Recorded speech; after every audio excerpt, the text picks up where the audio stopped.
Hi అండి.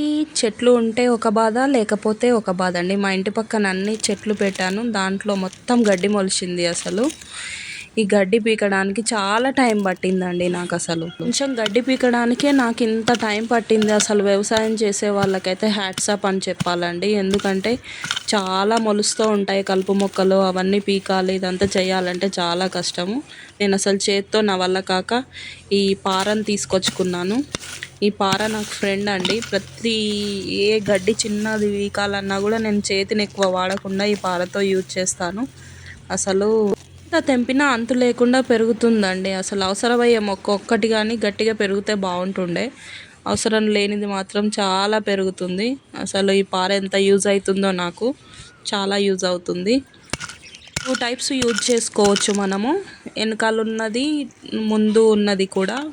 ఈ గులాబీ చెట్టు దగ్గర అయితే అసలు ఫుల్ గడ్డి మొలిచిందండి. అది అసలు చేత్తో నా వల్ల కావట్లేదు.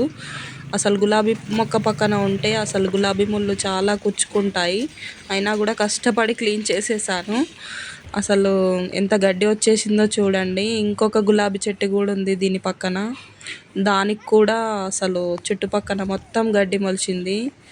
ఇంత గడ్డి అసలు ఏదన్నా ఆవులు కానీ ఏమన్నా ఉంటే బాగుండు అనేసి నేను అనుకున్నాను. చూడండి ఎంత గడ్డి ఉందో. ఇంకా ఇదంతా పెండింగ్లో ఉంది.